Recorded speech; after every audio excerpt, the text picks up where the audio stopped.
আজিকো মই ইমান দিনে চিঞৰি থাকিলো আমাৰ হাঁহি দে আমাৰ হাঁহি দে আমাৰ হাঁহি দে।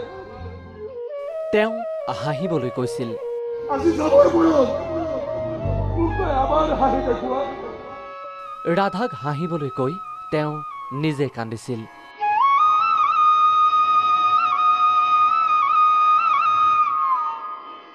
আজি আপোনাক হহুৱাবলৈ হাজাৰজনে কান্দিছে।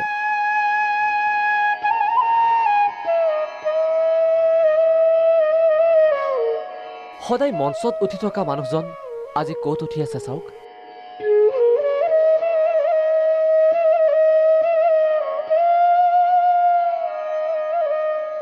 মানি লৈছো আপুনি 3 মাহ অসুস্থ, যকৃত ৰোগত আক্ৰান্ত।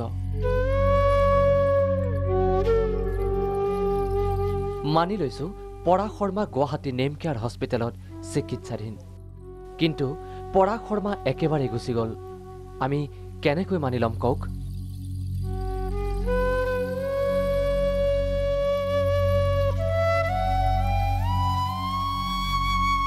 চেলাইন লৈও অসুস্থ দেহাৰে অভিনয় কৰা এটা বলিষ্ঠ কণ্ঠ হঠাৎ ৰুদ্ধ।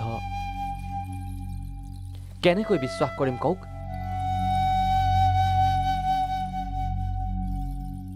এইদৰে আৰু চকু নেমেলে পৰাগ শৰ্মাই।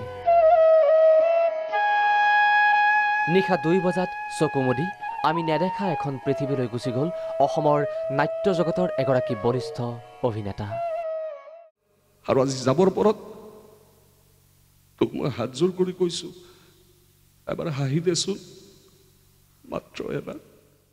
নাই আজিও তোক আগৰ দৰে চিঞৰি চিঞৰি ক'ব লাগিব, ৰাধা এবাৰ হাঁহি দেচোন।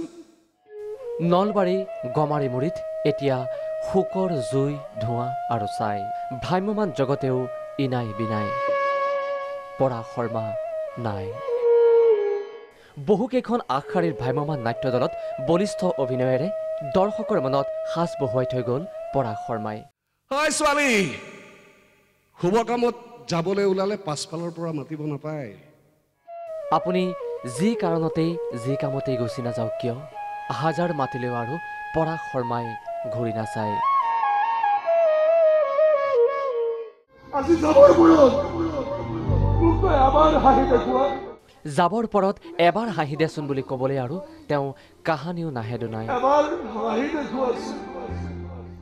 জীৱন নাটৰ জৱনিকা পেলাই আমাৰ মাজৰ পৰা গুচি যোৱা পৰাগ শৰ্মা, আপোনাক চকু পানীৰে বিদায়। নলবাৰীৰ পৰা সুভাষ দাসৰ সহযোগত নিউজ ডেস্ক, প্ৰাগ নিউজ।